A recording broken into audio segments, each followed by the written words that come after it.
Previously on Libel the Bible. Scott discovers his love for Lebowski. Rusty discovers his love for praise. Scott complains about his salvaged chair.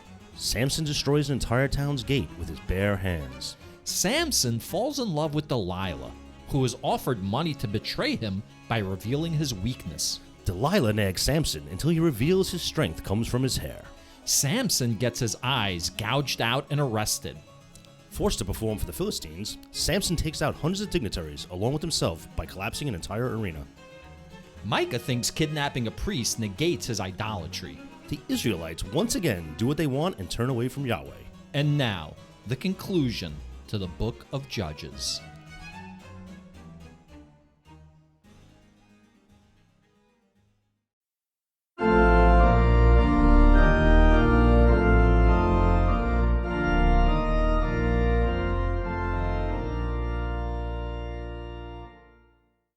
What's going on? I'm Rusty. I am Scott, the herder of the helpless. And this is Libel the Bible. This is episode 70. And this is the season finale. Oh, awesome. Awesome. Yeah, we're finishing up the book of Judges today.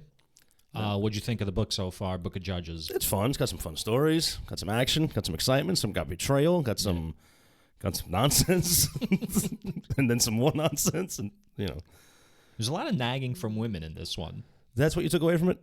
I mean, I'm a misogynist, so yeah. I guess you are. Because I would think, maybe he needed to be nagged. This dude needed some nagging. Samson? Yeah. Could you stop killing everybody? Samson, could you? Look what you done. In fairness, though, I think, it wasn't really Samson's fault. Yahweh was controlling him, and, No, it's Yahweh's fault. We're going to just use that excuse anytime somebody acts up. It's Yahweh's fault. I don't buy it, man. And I still don't buy why he took the gate. What the fuck did he take the gate for? Just because he could? Yeah, I think so. I think it was a display of his might. All right. Why not? I think the dead bodies was enough of the display. I don't know. I got to tell you, man, Russ, as evidenced by the recording of the previously on 16 times because of my gaffes, I don't think I'm bringing my A game tonight, man. Yeah, why? What's happening? I went out last night. I went to down in Tribeca. I went to a steakhouse, some old homestead. Been around since the 1800s. A corporate thing. I drank way too much, man. I was drinking Manhattans, which is just straight liquor. It's hilarious because I was listening to episode 69 today, and you were stumbling through your words, and you said, Rusty, I'm not even drunk, but I have been drinking for 6 nights in a row, and I think I'm going to have to dry out. Well, and here we are starting the next episode 70, and you're telling me how you've been drinking all this alcohol. All right, I'm laughing not because I'm finding it funny. It's a nervous laugh, yeah, I might have a problem. So then after that, we went to an old speakeasy type place. We had to go through an entrance of a building, down a weird hallway, past a freight elevator, into this really cool basement, old timey looking bar. And I drank some more Manhattans. But was it as cool as Meow Wolf going through the refrigerator and ending up in another dimension? But I'll tell you what, my night kind of ended up that way because I don't know how the fuck I got home. So really? I think I went to, dude. So now I decided to leave. It's probably you drove? No, I took the subway because I knew I was going to be drinking, but I didn't know I was going to be drinking that much. I know, man. I lost control out of myself, man. I left the place. I said goodbye to everybody, peace, right? And I started walking, and I felt it, man. I was in the lead role, man. I was walking down the street. You're the main character. Main character, right? What did I say? Lead role? All right. Lead role, yeah. Main character. I was the main character, man. I heard the music, man. It was Did anyone stand for you? People were parting for me. It's nice. It was well, because you were probably stumbling, looking like you were about to vomit or something. Nah, man. I was hearing Side Night Fever music playing. Yeah. You can tell by the way I use my walk. I'm envisioning it. So I'm strutting my way to the subway, seeing right? You're saying strutting. I'm saying stumbling. Yo, man. You can't. For those of you who don't live in New York, you know what I'm picturing now? I'm picturing that scene in Wolf of Wall Street where he thinks he got home and everything was fine, but it was not fine. That's very possible, right? So now I'm walking. If anyone who doesn't know Manhattan, except for the very downtown part of Manhattan, you can't get lost in Manhattan. It's a brilliant grid system. You literally cannot get lost. Right. yo, man. So I'm strutting. All of a sudden, I'm looking at New Jersey. I'm like, how did I get to the Hudson River? What the fuck am I doing at the Hudson River? Yeah. So I was like, I played it off in my head. I was like, I went for a stroll. I was just enjoying the moment so much. Then I turned around to come back towards, civilization. And that's when I realized, yo, I'm fucked up. All right? Because sometimes until you get up out of your chair, you're by yourself at this point? Yeah. So, so now I'm walking back. So now I've just wasted about 25 minutes of time from when I last used the bathroom. And I got an hour subway ride home. I'm like, yo. So I had to apologize to that high-end business that smelled like asparagus pee this morning when they went to open up because I had a pee, man. So I tucked myself into like the foyer area, the entrance to this business. Yeah. And it was a high-end business because, it's one of those businesses. Boy, you had yourself a night. Yeah. It's a high-end business because the lights are left on at night and it's all glass. There's no roll-down shutters or anything. All right, so I peed like in a pretty brightly lit place because I had to go before I got on the train. Listen, sometimes you got to pee. You're not going to pee in your pants. Yeah, of course not. That would be, I think, rock bottom for you. Like, I think once you pee your pants, at that point, you're going to have to reassess your lifestyle. So what happened was, though, I do remember, the last thing I really remember was peeing. And like, when you pee on the street, and sometimes you're not on you're in the downward portion of where the pee is. Sure. The pee comes right at your feet. Sure. So I had to spread my legs now, right? So now the pee is going between my legs. Yep. And I look behind me, and it's like people having to step over my trail of pee. There's the people out. And I'm like, man. What the hell is wrong with me? Right? So I was like, sorry. Yo, and then I finally made it to the subway. I like that you're questioning what is wrong with you when the answer is it's right there. Man. So in your blood. I took the train home. Barely remember the ride home. Don't know what the hell was going on. I remember the train took forever to come. Wow. Yo, so it was at the point where like some of the guys I was with, they called me today. Scott, you all right? You kind of pretty hammered when you left last night. You know your problem is, Scott? I'm getting to that, man. I think I know what my problem is. Right. I'm fucking half an alcoholic. Well, not exactly. I don't like the good times to end, man. And I don't know how to limit myself. I don't know how to say no. It's not about limiting yourself or saying no. You are a very social creature.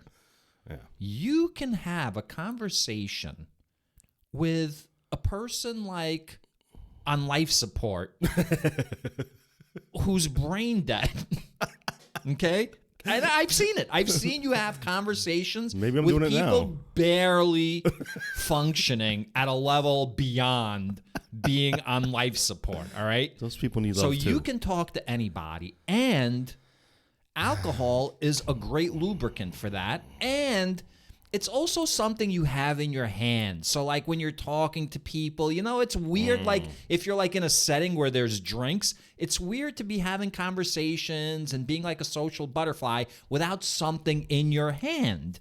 And so you drink, and then what happens is after, like, the fourth or fifth drink, drinks start going down easier and easier and easier. So now you're not even realizing that you're drinking because you're busy flapping your fucking gums. It's like that time that we were at the New Year's Eve party and you were talking to that woman for like an hour before fucking I told you she doesn't speak a word of English because I was told by someone, right? So I think that's really the issue. It's not that you're a half an alcoholic. It's that I think before you even realize like what's happening, like you're drunk because you're in a social situation. Yeah, I got to tell you though, last night that was pretty rough, man. Like I woke up this morning going, "What the fuck did I do last night?" And I don't like feeling that way, man. So that is it is weird, like when you don't remember parts of like your. The last time that happened was when I was on medication and I drank, and it caused it and I was on the subway, dude. I was on the A train at 1 o'clock in the morning. Anything could have happened, and it ran local, so it took forever. I was going to say, that's why you were downtown by, like, the Hudson River, because isn't that where the A train is? I mean, you were in the right, like... Yeah, listen, if you were, like, in the right area. Yeah, let's just put it this way. The subway was literally around the corner from this place. Yeah. Right? Because I got off the subway and went to it. The downtown is a fucked up, like, system. It's a little fucked up. Because we got to keep the British out. That was the problem. Like, the Dutch had to keep the British out, so, How'd that work for them? Not that good. Not that good. So I'm going to say I woke up this morning still drunk. Yeah. And I was like, this was not good. I'm just letting you know, man. So I might have a little problem last Well, I mean, I'm glad you had that like experience because it helped us fill like 8 minutes of time. Yeah, And I certainly don't have anything to talk about. That's all right. We can talk about the Bible, which is what people we think are here for. I've never had an evening that I don't remember. See, it Like, was it's not never good. happened It to was me. not good, man. But I'm not a drinker, you know what I mean? Again, I'm not a drinker, so that's not my thing. I haven't had that happen since I stopped taking certain medications. Yeah. So just from alcohol, I mean, once or twice it's happened, but like, yeah, I'm in my 50s now, man. That shouldn't be happening. Yeah. Well, like I said, you get excited. You know what the problem is? I'll tell you what your problem is, Scott. Tell me what my problem For is. many people, it's not a problem, but for you, it's excessive. You're a romantic. You're a romantic. All right, I'll accept So, like, you like talking to people, and you like laughing, and you like, you have this, like, you want to feel good. Yeah. Here's the feeling good all the time. That explains why I was masturbating on the train last night. Oh, you can't do that. That's frowned upon. In 2023 New York City, you could do anything. I mean, yeah. Dude, man, this subway car going there, I had to apologize. Like, yo, I stunk like weed getting off that car. Really? Yeah. Oh, man. It's just like everybody stunk like weed. You had to apologize? Because I stunk like weed. Why did you stink like weed? Because the car, I'm telling you. Who did you apologize to? Nobody really. Oh, but I wasn't following that whole like it's, train of thought. My point being is, like, I think everybody in the car had just smoked weed before I got onto the train. Yeah. It's weird. I was in the city a couple of weeks ago, and I stepped off the subway, and it was just like I was around Madison Square Garden, and just the air was filled with just weed, like just filled with weed. You know what? Weed never hurt nobody. I mean, you know what happened? We hung out outside of like MSG for like an hour, waiting to go in, and nothing happened. What do you mean? People were smoking weed, and nothing happened. Yeah. You know what would have happened if people were drinking alcohol like beforehand and then an hour after? Yeah, you'd be stepping over pee. Like there'd be pee and fights and like people not remembering shit. Oh, you know what was great? I felt safe last night. You know why? Because the moment Tucker Carlson got fired, all of a sudden all those people coming after my things just disappeared with him. Yeah. Like, where'd all those people go? Yeah. They're not here anymore. So, welcome back, New York. It's a very safe place. Well, luckily, Scott, Fox News will replace Tucker Carlson. Oh, I hope so. And they will show you who to be afraid of. They'll let you know, and you will start seeing those people again. I mean, going to work, it gets to go well. I mean, going to the event, I think I got raped 3 times and set on fire. But coming home, there was no problems. It's like there's like a whole series of TikToks because Marjorie Taylor Greene, when she came down here for Trump's arraignment, you know, like they booed her the fuck out of here. You know, like it was brutal. Yo, she was like walking through like a crowd of people, and people are just like yelling profanity at her, and you know, so. When she came back to like Washington, she's like, New York City was so disgusting and dirty, and there was just like homeless and this and that. So now there's like TikToks all over with her giving that like statement, interspersed with like scenes of like, you know, people playing chess in the park and just like the magnificence that New York really is. You know what I'm saying? Did I tell you I got accosted by a squeegee man the other day. Oh shit! The squeegee people are back. The squeegee people are back. Oh man! Yeah, I come out of the Lincoln Tunnel. I do not miss the squeegee. No, not at all.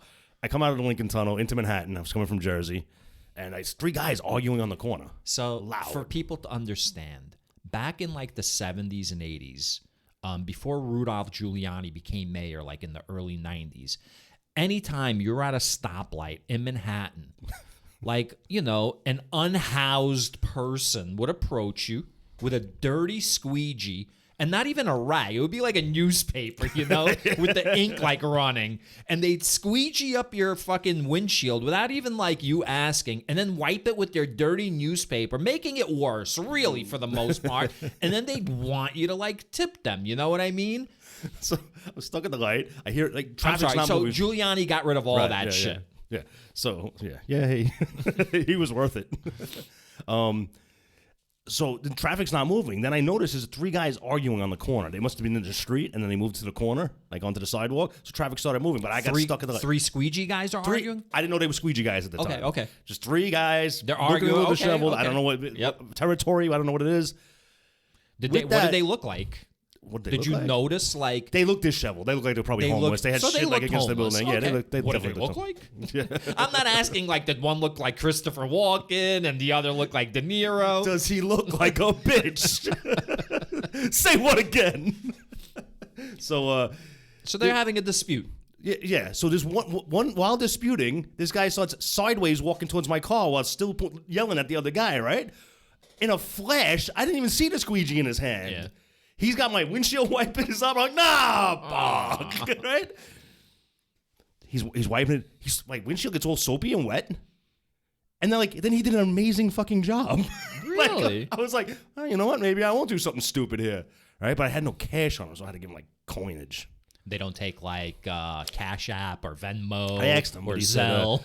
It was funny. The whole time he's doing this, he's still arguing with the guy. I can't even make out what they're arguing about. All right. And then he walks over to my, please have a blessed day. Anything you could spare. Yeah. And he's immediately like, fuck you, motherfucker. You should have told him about Libel the Bible. Yeah. So he did a good job on the You know what I think is going on, Scott? I think that because like it's only now starting to come back, it's only now at the beginning that you're going to get like really good service. Once like other people pick up on it, you know, you're going to start getting like the imitators coming in, like the shoddy service, like working for volume Yeah. instead of like, you know, taking their time with every windshield. It's like every successful show now has like 4 or 5 spin-offs from it, and they all get progressively worse, you know. So yeah. So that squeegee guy, I'm gonna give him a shout out. Outside the Lincoln Tunnel, New Jersey into Manhattan, did a good job. I hope he won whatever argument that was. Yeah. Okay. So you were in his favor because he did a good job on your windshield. Yeah, but it really puts you in an awkward position. Because I was thinking while he was doing it, I was like, do I turn on the windshield wipers to be a dick? Like, how do I react to this? I'm like, this guy's got it bad enough. Do I really need to act like a dick? Mm-hmm. But it is kind of like a violation of your personal space, man. You don't need to act like a dick. Shut up, man. You are a dick. All right. Well, I hope that guy out, and then I peed on the sidewalk yesterday. All right. So I lead a balanced life. So it sounds like you've had a pretty exciting week, Scott. A lot's happened to you. Yeah, you know what? Because you're like out there in the world leading a big boy life. I have been out there a lot in the last week or so. Ever since my birthday, it's been like a nonstop, party. Nice. But I think the party needs to grind to an end right here on Libel the Bible. I have a question. All right. I was scrolling through like headlines the other day, and I saw a headline. Oh, it was actually not a headline. About us? No, I wish. It was a breaking news alert. Oh, yeah. About this Japanese like lunar probe that they lost contact with. And I was like, I didn't hear about a lunar probe. And then reading further, they were going to land a probe on the moon. Mm-hmm. It was going to be the first like lunar probe landed on the moon by like anyone really. And they lost contact with it upon approach to the moon. And I was like, why is the first time I'm hearing about a Japanese lunar probe when it's about to fucking hit the moon? Like, why have I not heard about this? Because it's not sexy, I guess. I don't so know. Apparently, what I'm hearing is it ran out of fuel or something. Oops. And didn't have enough fuel to make like that last landing. Okay? So 2 points. Number one, you don't expect to see that kind of shoddy like engineering and math coming out of Japan. Oh, why not? Well, considering the vehicles that they're able to produce, you know, how, you know, the Honda Accord literally is like 300,000 miles before like you need to service it. Yeah. And 2, again, why did I not know about this? I read the news. I read the science section. I go and I look like, so you're telling me what? I missed one day and I don't know about this? Well, the reason, first of all, it ran out of fuel was because the libtards outfitted it with a wind turbine. And there's no wind in space, dumbasses. And the whole way there was killing space birds. Space birds are just crashing. Like Galaga. Yeah. By the way, I am tired of seeing sci-fi movies, shows, whatever, and there's like pew pew sounds like in outer space, like laser sounds in outer space. I know why you're saying that, or too. explosion sounds in outer space. I know why you're saying that. Because you're watching The Expanse, and they lower the volume on it, though. It's not as loud, right? It shouldn't be anything. And of course, it should be nothing, but they do lower it because conspicuously, right? They claim that they're like a hard sci-fi show. It's supposed to be like serious. You know who else did that? Battlestar Galactica toned down the space sounds. They were still there, but they toned it down. It shouldn't be any sound. I understand, but then you listen to silent scenes. It's not as cool. It's a vacuum. It's not as cool, man. There's a way to do it. If you're creative enough, there's a way to do it, for sure. All right. For sure. I don't think so. For sure. All right. No, 100%. Well, good thing that whole industry has nothing but creative types in it that haven't figured it out. You ever hear of the Ned Flanders effect or something like that? It's the guy from The Simpsons, right? It's like when you introduce a character in a show and they have certain personality traits, and then like as the show progresses, like those character traits become more and more exaggerated until they become almost like buffoonish. Same thing happened to like Homer, you know what I mean? Right. Like, I'm tired of that. I'm tired of like watching shows where like writers aren't creative enough to come up with compelling plot lines. And so all they do, like, there's no real character development. Character development is only like an exaggeration of whatever that character's original like outline was. You know what I mean? I'm tired of those kinds of shows. Yeah. And I feel like most shows are like that. I have high standards, Scott, is what I'm saying. I can see that. I have high standards. How do we get on this topic? Let's just have to do with the Bible, man. I don't know. I'm just all over the place right now. I'm all over the place. Like you're not really focused because of like your hard living. And I'm just like scatterbrained right now. I mean, we could get back to the Bible. We could, we could. We're finishing up. We're finishing up Judges. Yeah, let's judge these people, man. Right. Do you think this is going to be the end of mentioning that Israel has judges? The Israelites, have judges? Like we're not going to hear about them anymore? Well, it's not going to be the focus. Are you asking me like really? Yeah, what do do I think? What do you think? I think most likely we're not going to hear any more about judges. Maybe we're going to hear about like kings and whatnot. Ah, all right. So let's get into the Bible. Yeah. Judges 19. Judges 19. Yeah, you want to start it off, man? Sure. I can't even see, man. The Levites' concubine. Ooh. So I don't know what I'm about to read, but is this like one concubine that gets passed around the Levites? I doubt it. You think? So a concubine, for those that don't know, is basically like a mistress, right? It's someone that you're not married to, that you keep. Or no, is it a more formal title like in this era, like a second wife or a third wife? It's like like a slave woman, or like a mobster's girlfriend on the side. What the hell they call it? Yeah, maybe it's like that. All right. It's like your steady side ass, not just some random. Okay, there is an apostrophe S, so it's the Levites' concubine, not like the Levites, not all the Levites. So there's one Levite we're talking about specifically here? It seems like we're going to find out about a particular Levite's concubine. Wait, let's not even speculate, man. Let's just get into it. Let's do it. All right. Judges 19. In those days, when there was no king in Israel, a certain Levite residing in the remote parts of the hill country of Ephraim took to himself a concubine from Bethlehem in Judah. But his concubine became angry with him, and she went away from him to her father's house at Bethlehem in Judah, and was there some 4 months. Then her husband set out after her, to speak tenderly to her and bring her back. He had with him his servant and a couple of donkeys. When he reached her father's house, the young woman's father saw him and came with joy to meet him. His father-in-law, the young woman's father, made him stay, and he remained with him 3 days. So they ate and drank, and he stayed there. On the 4th day, they got up early in the morning, and he prepared to go. But the young woman's father said to his son-in-law, "Fortify yourself with a bit of food, and after that you may go." So the 2 men sat and ate and drank together. And the young woman's father said to the man, "Why not spend the night and enjoy yourself?" When the man got up to go, his father-in-law kept urging him, until he spent the night there again. On the 5th day, he got up early in the morning to leave, and the young woman's father said, "Fortify yourself and linger until the day declines." So the two of them ate.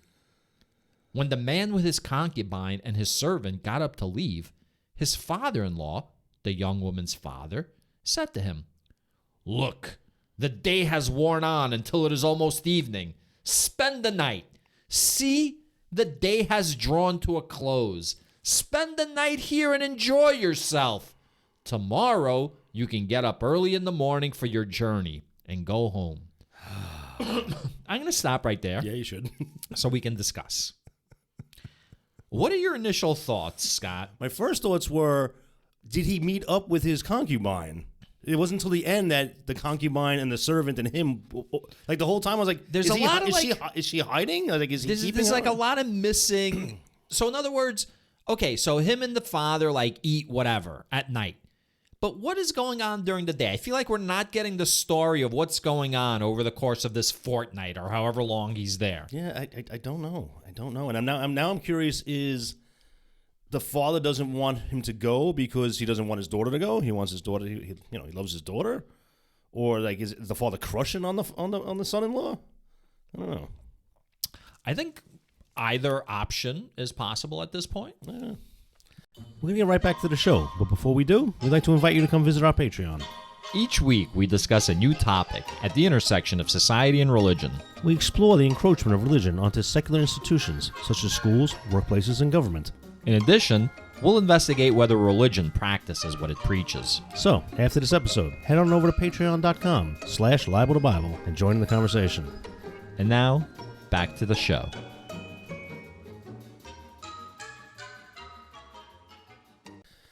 So, but the man would not spend the night. He got up and departed and arrived opposite Jebus, that is Jerusalem. He had with him a couple of saddled donkeys, and his concubine was with him. What happened to the servant? First of all, what kind of fight did they have? Why did she leave him? Did he like... They don't mention that. He talked sweet nothings to her, and she was like, okay, like she decided to go back with him. And when you read the beginning, when she grew angry, she became angry with him, I clicked on the footnote, it was like, prostituted herself against him. So what does that mean? She went out slutting around? Or she betrayed him somehow, like gave up like information or sold something of his, or slept around for money. She's a concubine. Yeah, sure. Hey, listen, you know what I was when you concubined me, right? When they were near Jebus, the day was far spent, and the servant said to his master, "Come now, let us turn inside to the city of the Jebusites and spend the night in it." But his master said to him, "We will not turn aside into a city of foreigners who do not belong to the people of Israel, but we will continue on to Gibeah." Then he said to his servant, "Come, let us try to reach one of these places and spend the night at Gibeah or at Ramah." So they passed on and went their way, and the sun went down on them near Gibeah, which belongs to Benjamin. They turned aside there to go in and spend the night at Gibeah. He went in and sat down in the open square of the city, but no one took them in to spend the night. All right. I got to tell you. So far, we have read 15 verses. I could have narrowed this down into like 3 verses. Sure. One night, a man and his concubine were traveling to wherever the fuck they're from, the hills of Ephraim, and they spent the night at Gibeah. Like, why was all of this other information... I'm going to say this, since we haven't gotten to the end of this story, I'm pretty sure by the end of this story, why was this even included in this book? In the Bible, like the most important book ever. Why is this story even in here? I'm sure it's going to lead to like... You think so? No. All right, listen, maybe there's a lesson to be learned from all this. Yeah. All right, so they're spending the night in the square? Yeah. All right. Yeah. Isn't the last time someone stayed in a square, like a whole bunch of people tried to rape them? They had to go get rushed into a house. They're like, you can't be out Sodom? there. Yeah, what's that? Yeah. Really? I don't remember that. I believe you. Or was that Gomorrah? I don't even remember, because they say Sodom and Gomorrah is like what is in the cultural, language. But it was only one of those cities. They never mentioned Gomorrah other than referencing it. They never actually said anything about it. So, all right. I don't know. Then, at evening, there was an old man coming from his work in the field. The man was from the hill country of Ephraim, and he was residing in Gibeah.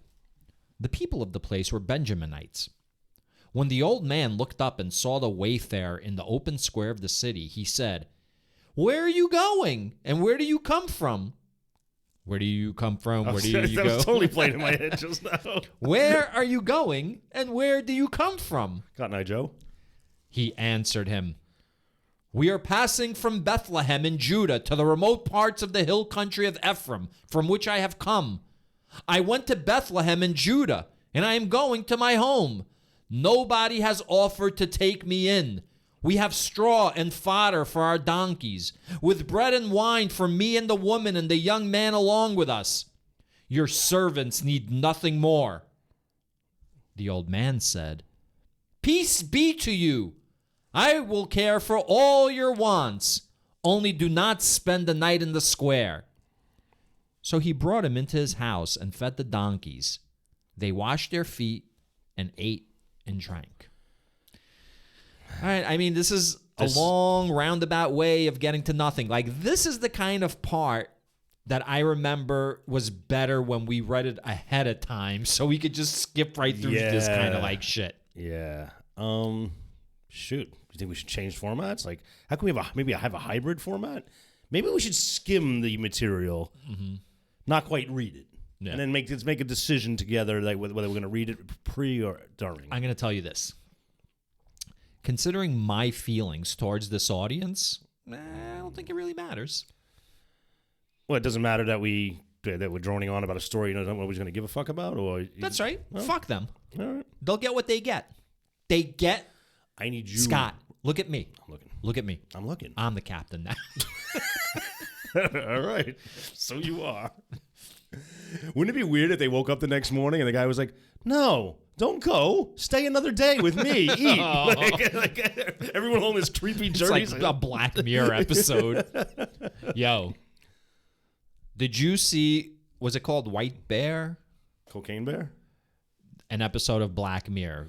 Oh, I saw them all, I believe. The one with the woman and like everyone's like crazy and they're chasing her and like then this other group shows up and they're like going to help her.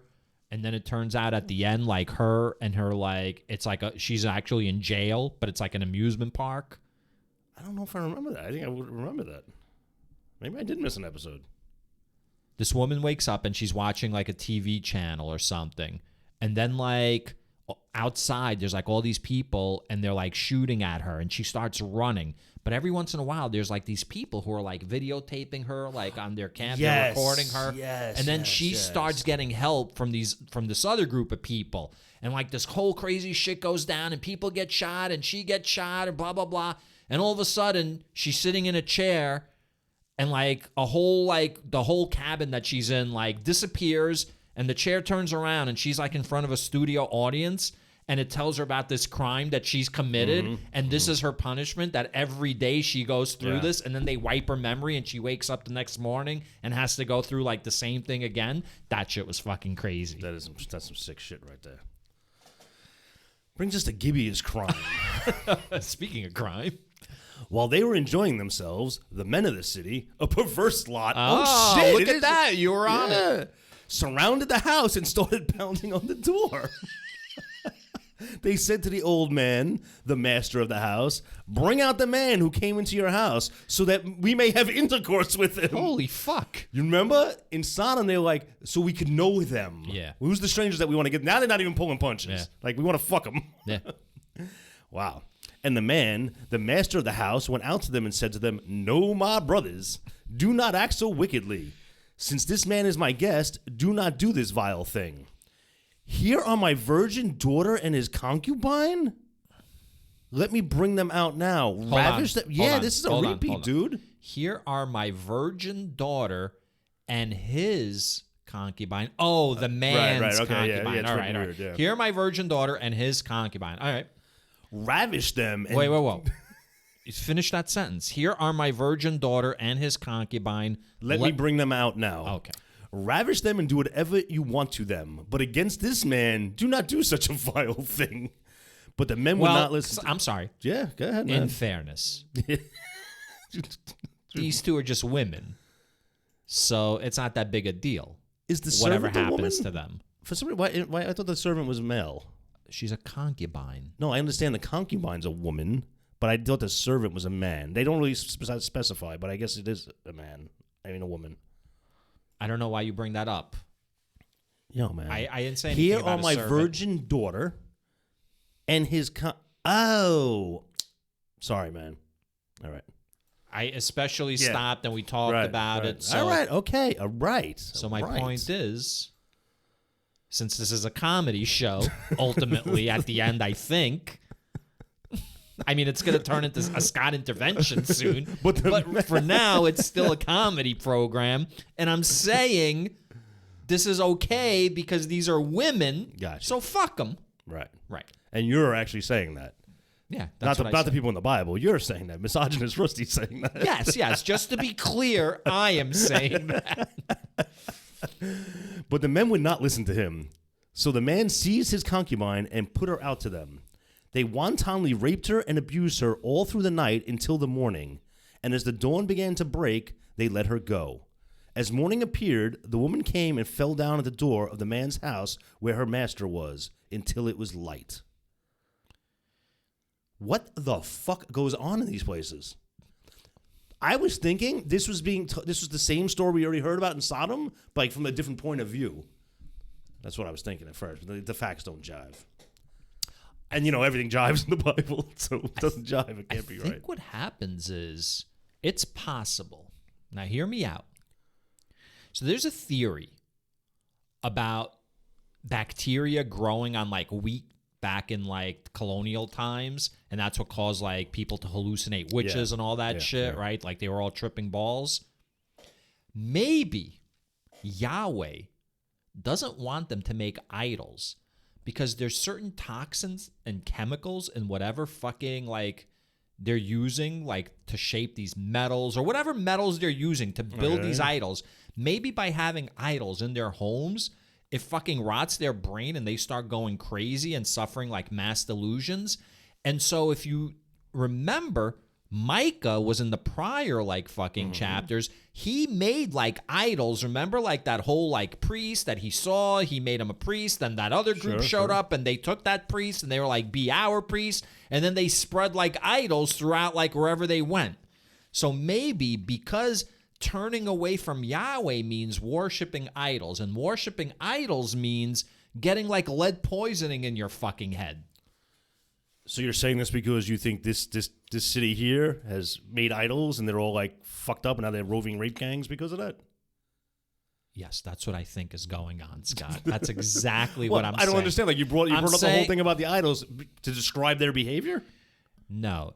What I'm saying is, Scott, it's kind of like when you ask a rhetorical question, you don't expect an answer. So I'm doing a bit because this is a comedy show. You keep pointing that out, but and in the past we have tried to theorize, if Yahweh's an alien and what are the reasons for all this. So I am now making up a reason along those same comedic lines. That is fine, but usually when we come up with a theory, Scott, you keep pulling back the curtain on the show and exposing the Great Oz.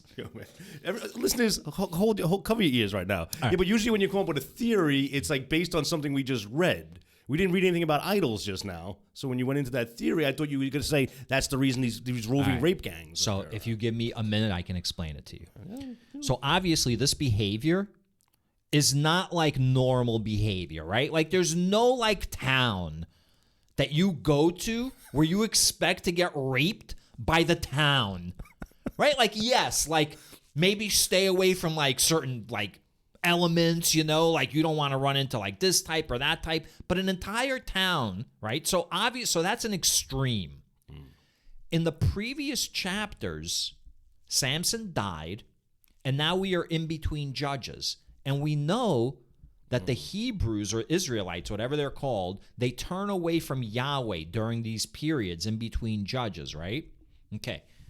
Now, after Samson died, we read a story about someone named Micah. Micah made these idols. I got you. And then these idols started being spread throughout Canaan. So what I'm saying is this is probably years later. There's no judge yet. And so these people have idols in their homes that are like poisoning their brain, like with like lead poisoning or whatever. Now, you ask me if that's what I think is really the situation. And again, I say no. I was just like doing like a clever like bit like along the same lines of like, why does Yahweh want the Levites to be the priests? And why does he want these people to march here? And you know what I'm saying? Yeah, So, I like it. Hey, we squared that away now. I like it. Metallurgy fucks your brain up. You know what else fucks your brain up, Scott? A lot of drinking fucks your brain up.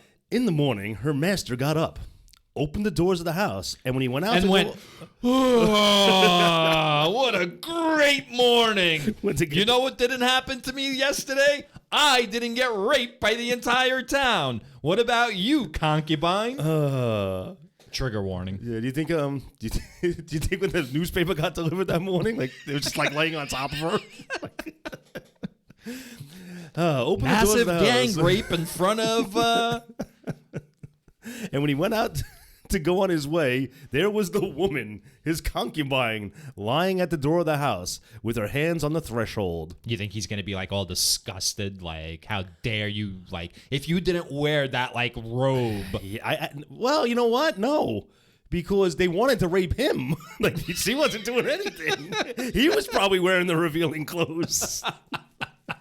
And I like how he slept the night away and just got up like the next morning. She's still outside.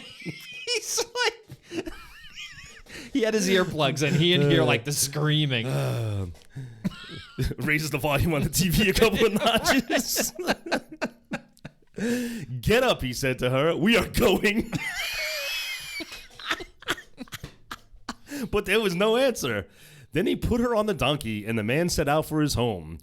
When he had entered his house, he took a knife, and grasping his concubine, he cut her into 12 pieces, limb by limb, and sent her throughout all the territory of Israel.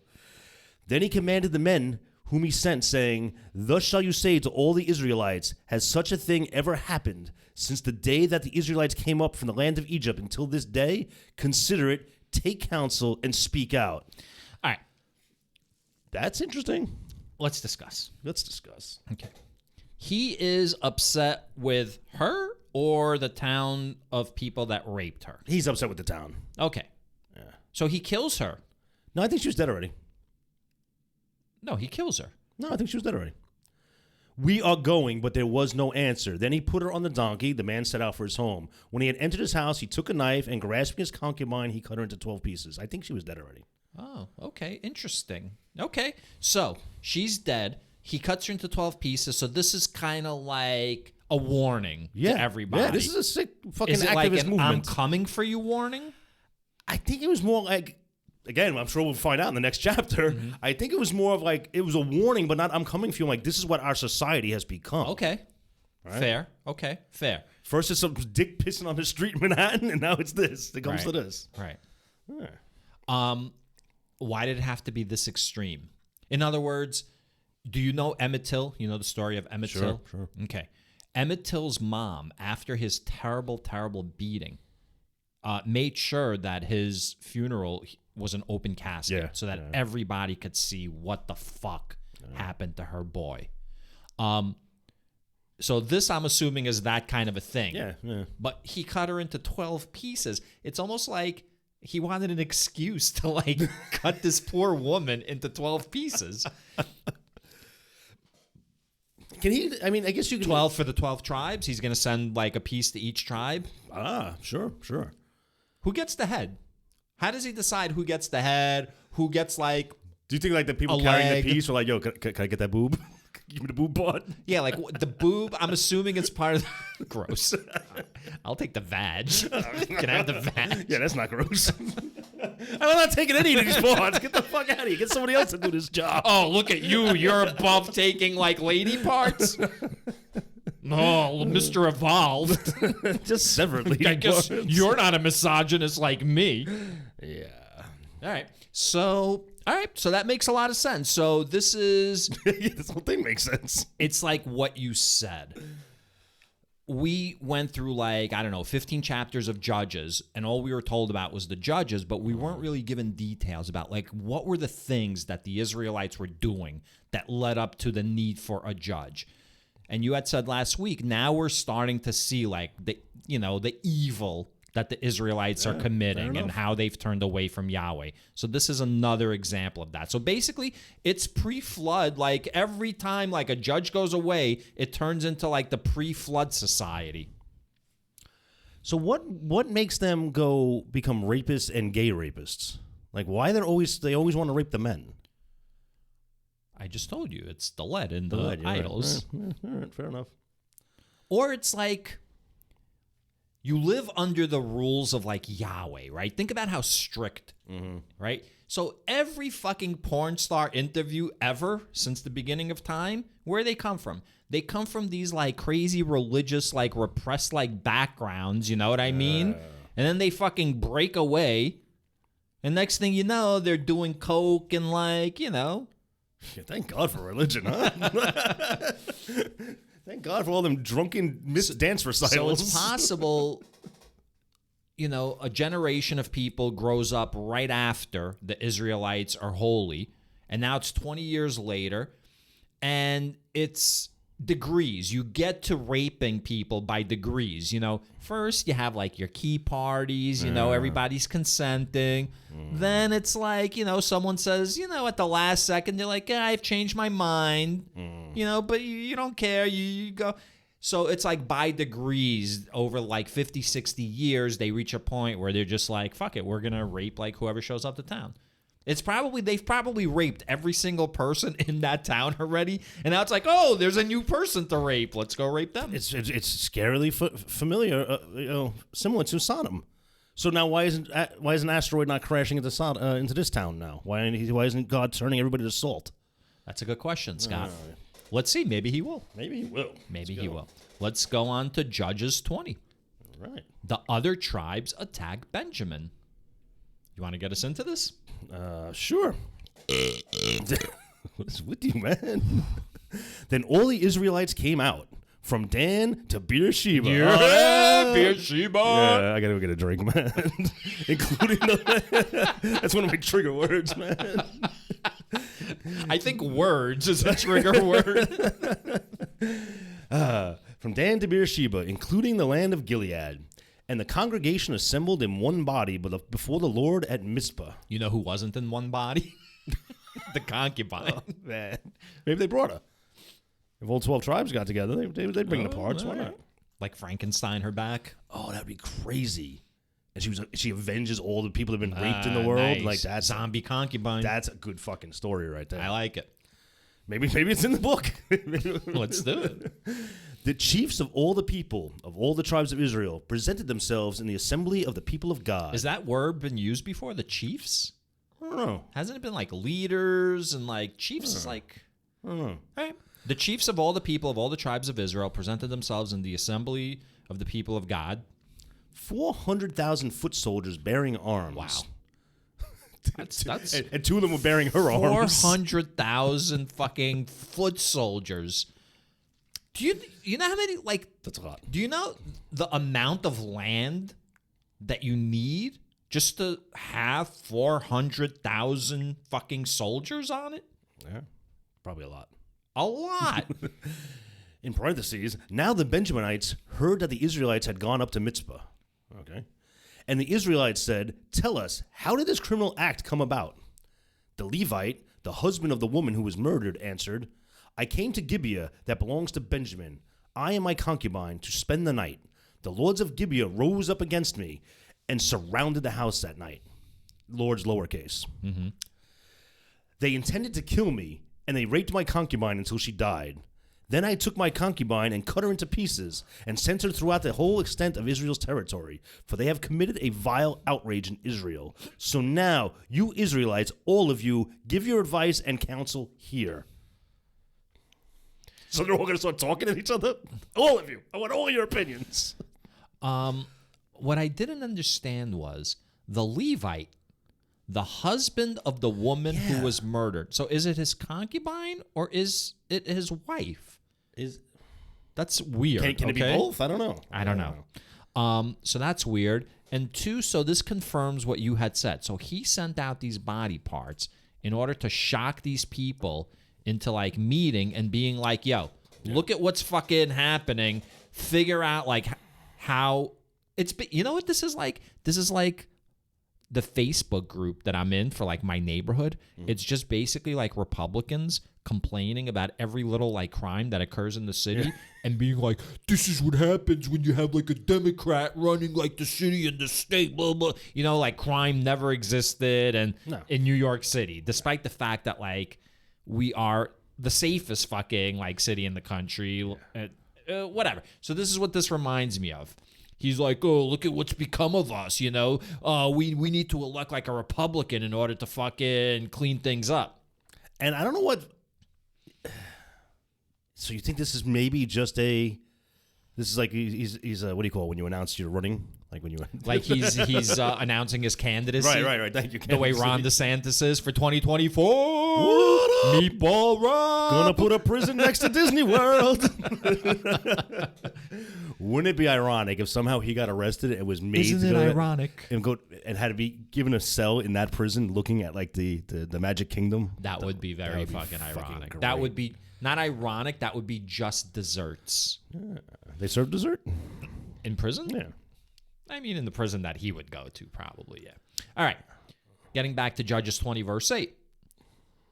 All the people got up as one, saying, we will not any of us go to our tents, nor will any of us return to our houses. But now this is what we will do to Gibeah. We will go up against it by lot. We will take men of 100 throughout all the tribes of Israel, and 100 of 1,000, and 1,000 of 10,000, to bring provisions for troops who will go to repay Gibeah of Benjamin for all the disgrace that they have done in Israel.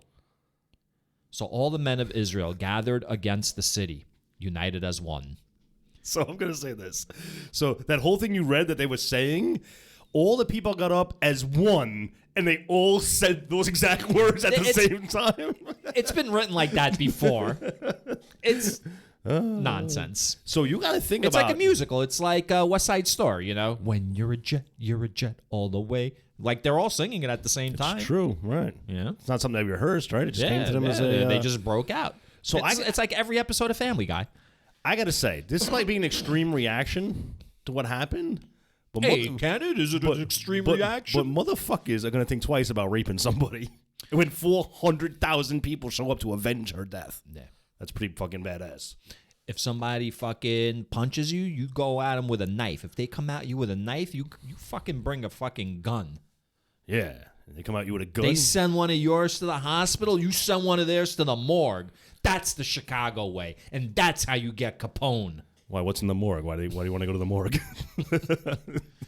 The tribes of Israel sent men through all the tribe of Benjamin, saying, what crime is this that has been committed against you?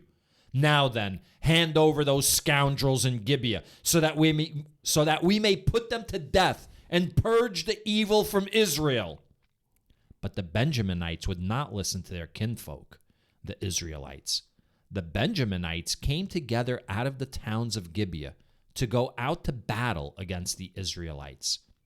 On that day, the Benjaminites mustered 26,000 armed men from their towns, besides the inhabitants of Gibeah, who mustered 700 picked men.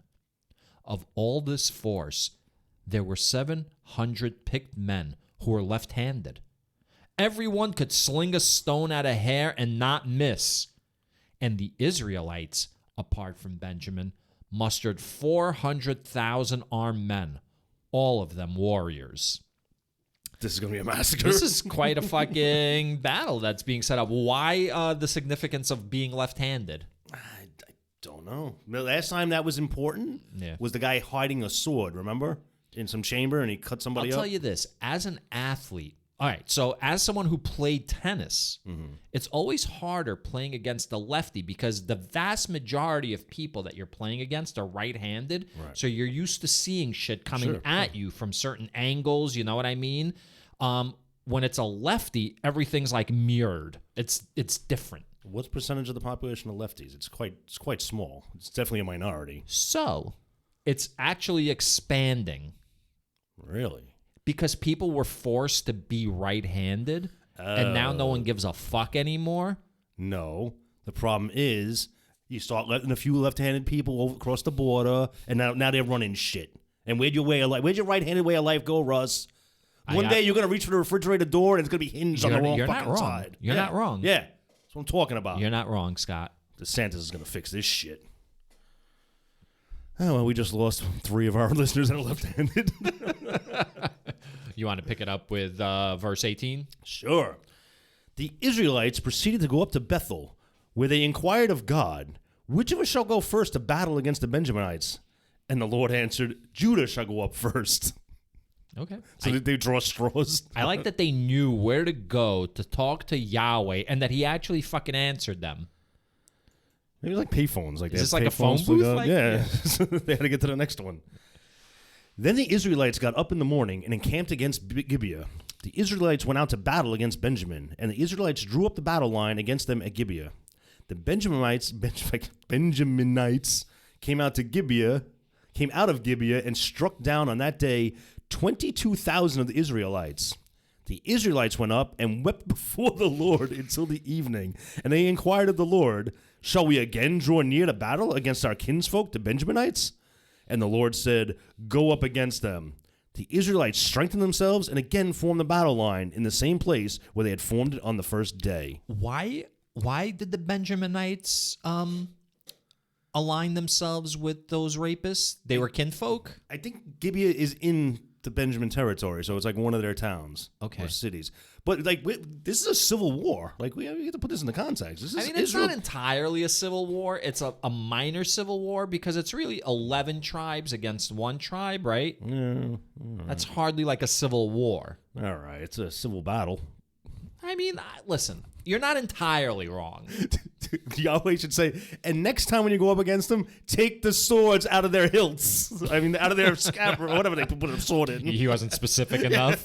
He was don't fucking stand there and get your He was just like, all right, what I want you to do is you're going to send Judah. Judah will go up first. And like a bunch of Judah went up, but like with no weapons because they weren't told to. Oh, right.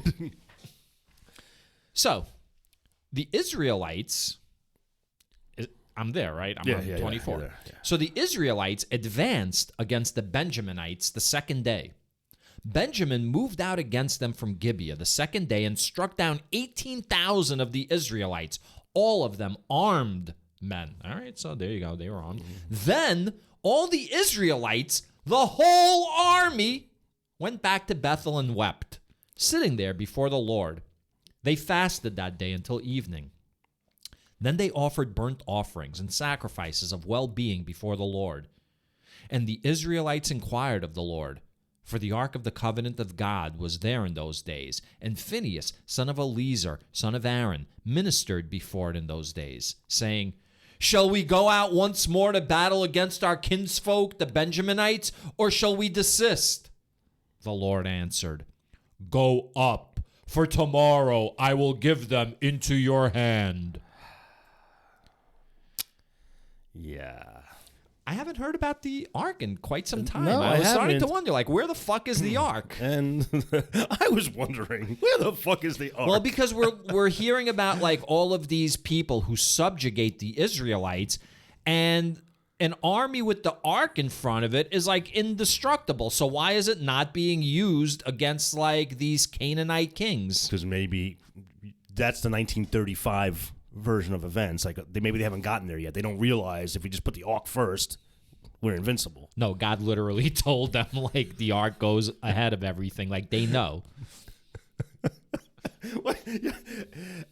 They did specify that they were armed. I went back while you were reading that to see if they specified that. No, they never mentioned that they were armed the first battle. I know. I stopped. I pointed out that they're armed. Like, I made a point of, like, inflecting it. So Israel stationed men in ambush around Gibeah. Then the Israelites went up against the Benjaminites on the third day and set themselves in array against Gibeah as before. When the Benjaminites went out against the army, they were drawn away from the city. By what? It doesn't say. Okay. As before, they put a dollar bill on the ground with a string attached They to were it. drawn away from the city. You think it's like that cartoon with Donald Duck and Bugs Bunny? Remember, like the whole cartoon is Donald Duck being drawn like all fucked up and like missing a beak. Oh, and then, he's all mad and at then the at artist. the end of the episode, it's Bugs Bunny drawing him. You think like Yahweh's just fucking drawing these fucking assholes like in the wrong place, and then they like, oh shit, we're like 10 miles outside of town. So they were drawn away from the city, literally drawn. Right. So maybe God's He's a illustrator. Oh shit, God's a cartoonist. Yeah, Looney Tunes. God is Mel Blanc. All right. As before, they began to inflict casualties on the troops along the main roads, one of which goes up to Bethel and the other to Gibeah, as well as in the open country, killing about 30 men of Israel. That's not so bad. The Benjaminites thought, they are being routed before us as previously, but the Israelites said, let us retreat and draw them away from the city towards the roads. The main body of the Israelites drew back its battle line to Baal Tamar, while those Israelites who were in ambush rushed out of their place west of Gibeah. There came against Gibeah 10,000 picked men out of all Israel, and the battle was fierce. But the Benjaminites did not realize that disaster was close upon them. Oh, shit. Not again, just for the first time. I got to think, you don't need crazy tactics when you have 400,000 and they have like 700. I don't understand Like, why. what tactics do you need? I don't understand. You know what it is? It's like when you're playing Risk and you want to be like all fancy and you have like 100 like army going up against like 5, but you instead of rolling 3 dice, you just roll like 1, you know, and you roll 1 at a time and you keep losing and losing. Just roll all 3 dice, bro. Oh, see, I'm not really familiar with Just the rules, fucking, so, it's yeah. all right. You can choose how big you attack. Scott, it's all right. There's smart people in the audience who will get it. The Lord defeated Benjamin before Israel, and the Israelites struck down 25,100 men of Benjamin that day, all of them armed. Then the Benjaminites saw that they were defeated. Oh, shit. What did they see? Did they see, like, the fucking broken bodies of, like, their men, dismemberment and beheadings? No, they saw, from the Israelites' point of view, finish him! That was like a Street Fighter or Mortal Kombat reference. Mortal Kombat. Yeah, okay. I actually saw someone posted on Reddit this week the original footage of the real people doing the poses that they fucking use in the fucking game. Cool. This week, someone posted that on Reddit. And that was before they used like sensors and everything on the bodies, right? Yeah, they were just basically drawing them, right? Yep. Yeah, that's pretty cool. Yeah. The Israelites gave ground to Benjamin because they relied on the troops in ambush that they had stationed against Gibeah. The troops in ambush rushed quickly upon Gibeah. Then they put the whole city to the sword. Now the agreement between the main body of Israel and the men in ambush was that when they sent up a cloud of smoke out of the city, the main body of Israel should turn in battle. But Benjamin had begun to inflict casualties on the Israelites, killing about 30 of them. So they thought, surely they are defeated before us as in the first battle. But when the cloud, a column of smoke, began to rise out of the city, the Benjaminites looked behind them, and there was the whole city going up in smoke toward the sky. Then the main body of Israel turned, and the Benjaminites were dismayed, for they saw that disaster was close upon them. Therefore they turned away from the Israelites in the direction of the wilderness, but the battle overtook them, and those who came out of the city were striking them down in between. Surrounding the Benjaminites, they pursued them from Nohah and trod them down as far as a place east of Gibeah. 18,000 Benjaminites fell, all of them courageous fighters. When they turned and fled toward the wilderness to the rock of Rimmon, 5,000 of them were cut down on the main roads, and they were pursued as far as Gittim, and 2,000 of them were slain. So all who fell that day of Benjamin were 25,000 arms-bearing men, all of them courageous fighters. But 600 turned and fled toward the wilderness to the rock of Rimmon, and remained at the rock of Rimmon for 4 months. Meanwhile, the Israelites turned back against the Benjaminites and put them to the sword, the city, the people, the animals, and all that remained. Also, the remaining towns they set on fire. Okay, so let's sum this whole thing up. The Israelites got together, put 400,000 men to go beat the shit out of Gibeah because of the rape and murder. The Benjaminites say, you're not doing that. You're not coming here and fucking killing everybody. Like, was it for a good reason? Like, yo, let's find out who did it, arrest them, have a trial, do the shit right, not a fucking mob of 400,000 people coming to kill people. It's kind of like you're intruding on our sovereign land. Yeah. You're not allowing our process to fucking take place. You're usurping our fucking primacy. Yeah. So they were going to light the fire to signal the Israelites. So I didn't understand that whole point of that story. It feels to me like God lifted the whole town up into the sky. No. What? Can he do that? When the Benjaminites, if you go to verse 39, the main body of Israel should turn in battle, but Benjamin had begun to inflict casualties, killing about 30. Surely they are defeated before us. But when the cloud, a column of smoke, began to rise out of the city, the Benjaminites looked behind them, and there was the whole city going up in smoke toward the sky. Was the smoke going up towards the sky, or was the whole city going up in smoke toward the sky? That's a good question, man. I'm thinking it's probably the former. It's just on fire. Just fire, yeah. But because Yahweh do that? Does he have that kind of power? Sure, why not? Sure, yeah. I mean, Yahweh created everything. You don't remember the first fucking 5 days? Yeah, but does that mean he has a tractor beam to lift the city off the ground? Come on, even the Borg, don't do that. Well, they used to do that. The Borg did that. Are you honestly asking if Yahweh has the power to lift up like a city? I don't know, man. Like I said, He created the firmament. I don't think... Remember the firmament, yes, Scott? The firmament, for God's sake. I don't think this Lord is the God that Genesis speaks of. It's a different one. It's someone that came in after the fact. I think so. It's like that woman that was like hovering over the planet in Star Trek The Next Generation. That was like the devil lady, but like she was using their like ancient like lore and tales to like intimidate them. Yeah. What was the name of that? Devil's Due. Yeah. Did you finish watching Star Trek Picard? I did not, so please don't. I've been saving it for like a night where I can like really settle in. I've got the last 2 episodes I haven't watched. So listen, this is not the time for feedback from our listeners and go, hey, how about that last scene in Picard? Like, don't like include that in the feedback you're not giving us. What's the difference? You wouldn't see it. Where would you see it? That's true. You don't like monitor like anything. You don't even listen to our episodes. By the way, episode 69. Giggity. I listened to it today. Very good. Liked it a lot. Yeah. Liked it a lot. Yeah. We talked about it a little We bit did. before. And you said the sound was okay, even though we're in this echoey room now. I didn't hear anything wrong with it. I think we sound better than just about every show out there for like 2 idiots. Ain't hard to do. 2 idiots, like, in a fucking echo fucking chamber, pretty much. I would like to hear some feedback. So beginning with episode 69, if you've listened to it. Oh, you mean like... The hell was that? That was feedback. Oh, feedback. Nice. Yeah. You have quite the it's your kind of humor, right? Yeah, it was. Yeah. Tentacles. But so that party, by the way, where you were talking to that woman who didn't speak a word of English, at that same party, there was another woman who all night long was talking about Axl Rose having like being able to like sing in like a certain amount of like keys or whatever, because you said I have like octave or whatever. She peed on the fucking carpet that night. Like just so you were talking about peeing on the street and being like, oh, it's getting on people's like shoes.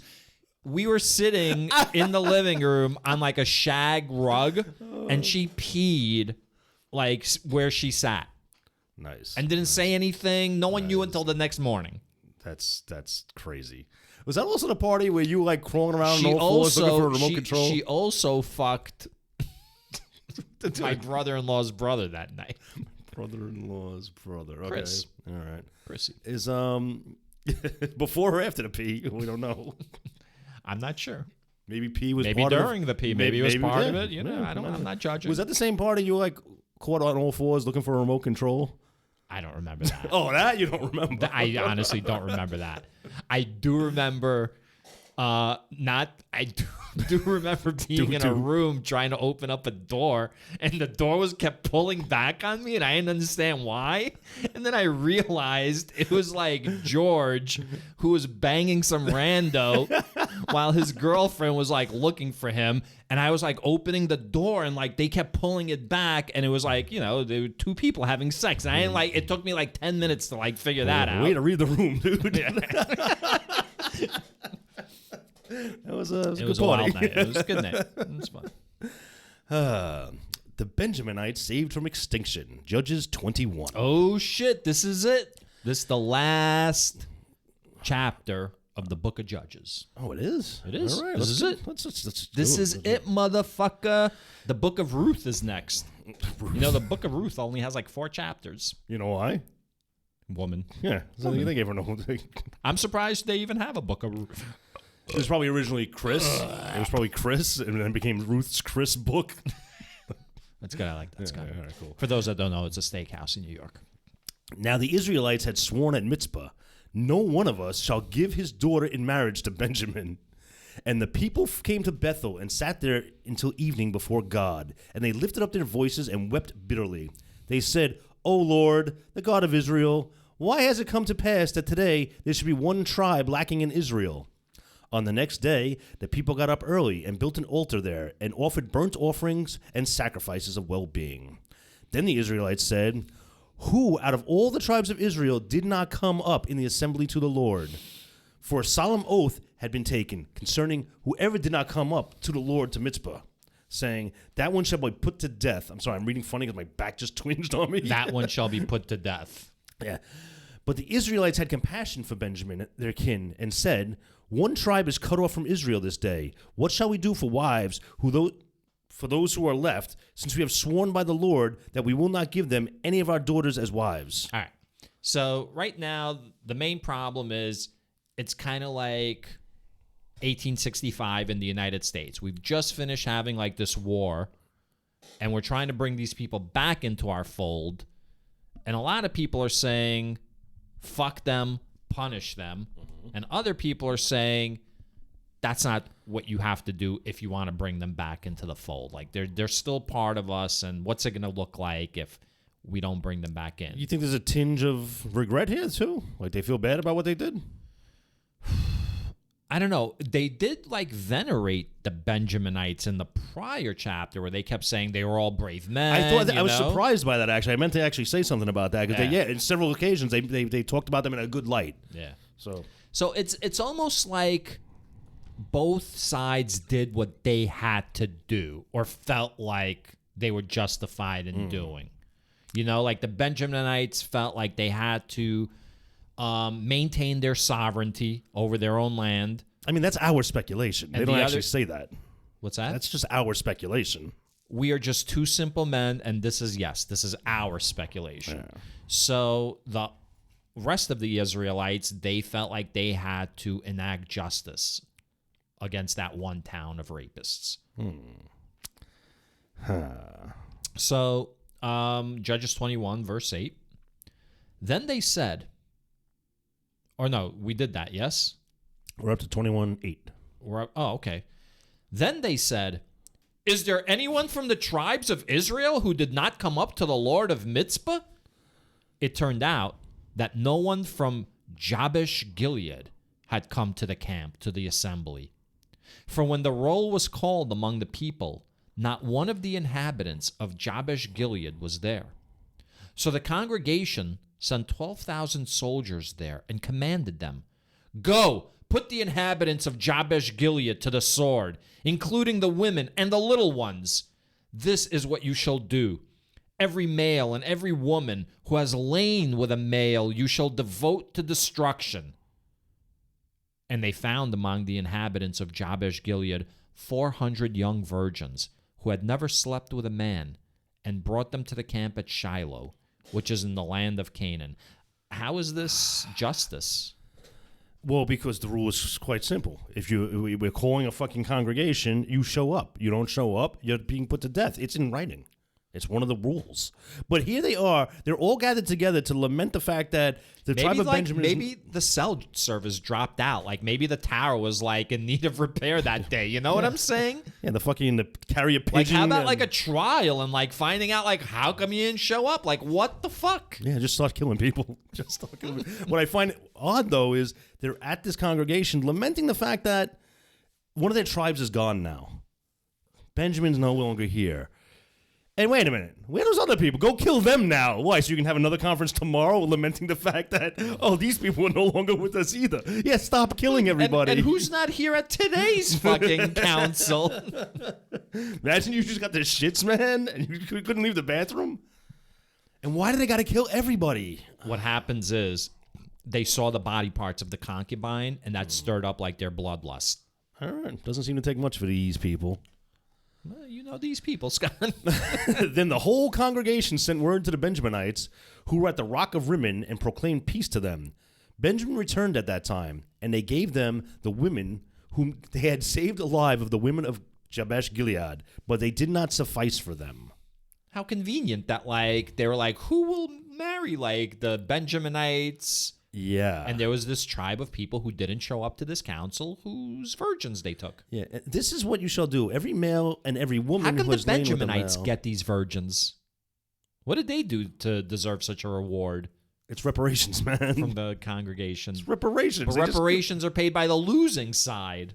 Reparations are paid by the losing side? Yes. No, they're paid to the losing side. No.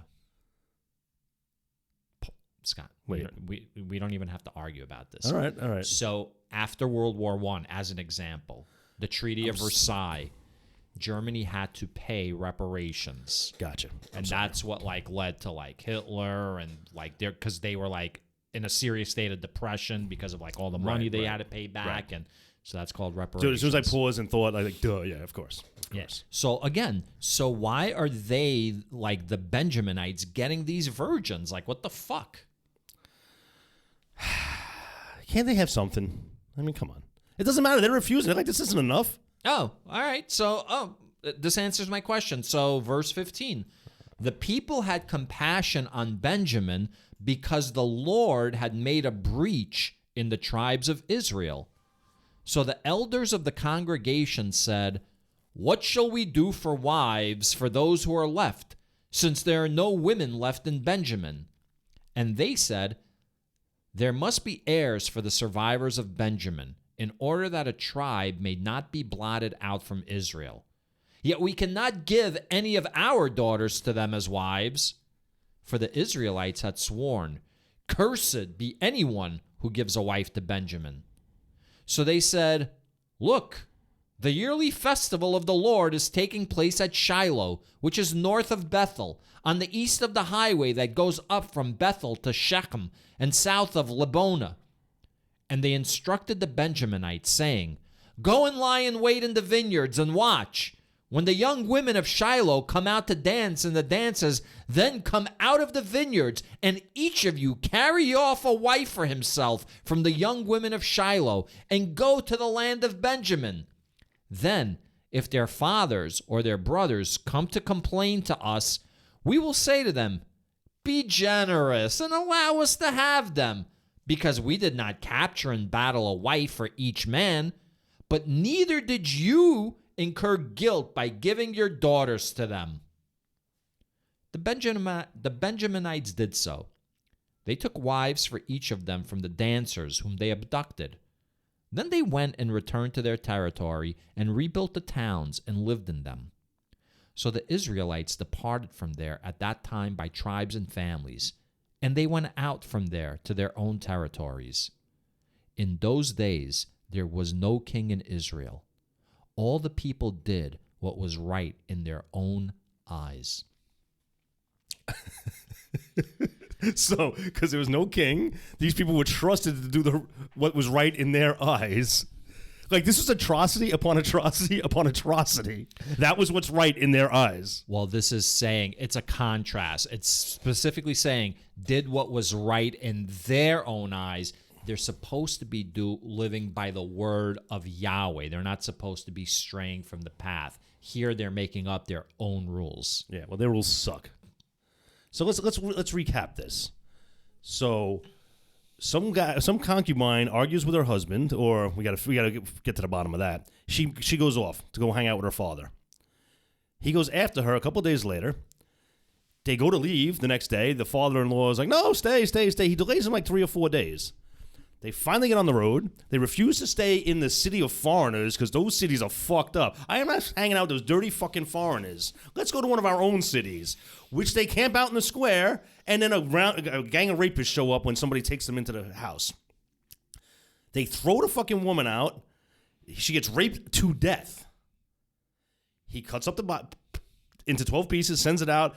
Everybody, 400,000 soldiers, go to Benjamin. Go to Gibeah. Benjamin stands up for them. Benjamin gets wiped out, all but 400. Then they cry about it. Then they say, who's missing? They go to another town, kill everybody but the virgins. Then the Benjaminites, who they've all but wiped out except for 400, are laying in a vineyard, and these girls come out dancing? I'd be hard-pressed to dance. if you just killed everyone I know. Well, it didn't happen then, because they said there's going to be a festival that's coming up. So it's like down the road. Like they went and like they lay low, like, you know, on Halloween night or something. Okay. So now these girls are forced to dance because I'm sure they're not even if as time went by, I'm sure they're not in a dancing mood. They come out and dance, and then these Benjamites jump up, throw them over their shoulders, and kidnap these women and essentially rape them to rebuild their fucking civilization, their town, their land, their tribe. Sure. Yeah, this is a good fucking story. This is fantastic. I got to tell you, Scott, the whole time I was reading that, I was thinking, imagine if this was made into like a Game of Thrones style like show on HBO, how soon it would be fucking canceled. Not like taken off air canceled. I'm talking about like woke fucking culture fucking canceled. Yo, rape, extreme violence. I don't think just taking debauchery of the highest fucking order. Game of Thrones had some debaucherous shit too. Maybe not at this level, but I don't know. I don't know, Scott. I don't know. It's not really a promising view of humanity. I think whoever wrote this book didn't really like people. No. They really like killing people, man. So overall, I like Judges. In those days, there was no king in Israel. There was definitely a lot of action. Yeah. So that's it, Scott. We are now 7 books ended. 7? We're about to start our eighth book of the Bible, Genesis, the book Exodus, of Leviticus, Ruth. Numbers, Deuteronomy, Joshua, Judges, Ruth. All right. And it's the shortest one. 4 chapters. We might get through it in like 1 episode. Could be full of like really good stuff. By the way, do you know that we have a Patreon page? No way. We do. It's patreon.com/libelthebible. We discuss subjects at the intersection of religion and society. Society and religion. We put society first. I thought we talked about this, Rusty. I'm sorry. It's just the way because you. Well, you know what, Scott? Maybe you're at the corner of society and religion, and I'm at the corner of religion and society. You ever think of that? We're on like diagonally opposed corners, waiting for the light to change. And then we will intersect. Yes. Giggity. You know what? I should have known there was a Patreon. But I found something in my house the other day. I couldn't tell what it was. It was like this dust-covered thing with cobwebs and shit, and I brushed it off, and it was our Patreon page. Oh shit! Yeah, because it was like so little traffic going there. Yeah. You know, cobwebs and dust. Yeah. So I mean, if you're listening, I mean, we're over an hour and 20 into this goddamn fucking episode. So if you're still listening right now, you obviously are enjoying whatever the fuck you're listening to. And listen, you know what? This time they don't even have to give money. This time, just give me some feedback on the sound quality of the last 2 episodes, 69 and 70, because we're back in the studio. I mean, anywhere, right? They can even go to the Twitter. We're on the Twitters. Yeah. I don't know for how much longer. Fucking Elon Musk is fucking Twitter. Yo, that guy is a fucking idiot, yo. Imagine you took a debaucherous platform like Twitter and you're being called the one who's destroying it. Oh my God, he is so fucking stupid. It's unbelievable. He thinks people are gonna pay for Twitter. He's out of his fucking mind. Yeah. So go visit our Twitter page. Go visit our Patreon. Go leave a comment on our Facebook. Go listen to our highlight reels. Go like us. Go heart us. Go fucking comment. Go do just interact with us on. Did you say go heart us? Yeah, like. Oh, okay. I got you. No, I thought you said hard at first, and I didn't know what that meant, but I figured maybe I misheard that. Oh, you know what it means. Yeah. So unless Scott has anything else to say, we will bid you adieu. Yeah. All right. Bye.